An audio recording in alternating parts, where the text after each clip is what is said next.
First of all, summarizing a narrative should be really short. Unlike persuasive, where you need to make sure you hit on all the key points, and it should be about a fourth of the original, we don't tend to follow that same rule for summarizing stories. Why? Well, because novels can be hundreds of pages long, and so to summarize not a 200-page novel and write a 50-page summary is a little crazy. So we don't necessarily follow that rule.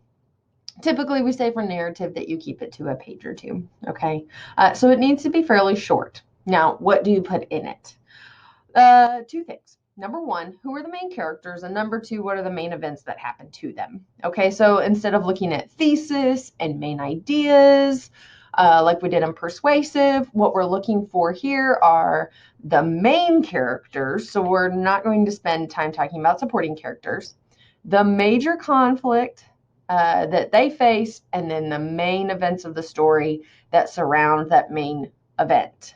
Okay, so we name only our main characters, not any of the other characters. Okay, we focus on the main conflict that character or characters faces, and then the events that surround those main characters and that major conflict, and that's it. Okay, so it should be very focused. Now, many times when you're summarizing story, there will be sort of subplots, plot lines running underneath the main line. A lot of times we don't include those in summary. There's many times supporting characters. We don't name them, okay? And just like persuasive summary, you don't want to include things like lists or specific details, okay? So think about your story map. That's usually the easiest way to consider or to think about when you're summarizing narrative. So, give me a little bit of the exposition. Who is my main character? When and where is this taking place? Then give me the rising action. So what is the main conflict and what are the events that, surround that main conflict?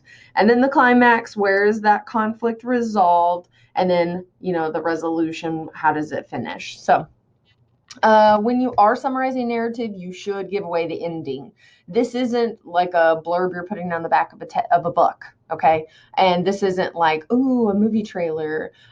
This is showing, remember that summaries should be brief, complete, and objective. So your summary does need to be complete. So you do have to go ahead and give away the ending. If anybody's reading your summary, they should have already read it as well, okay?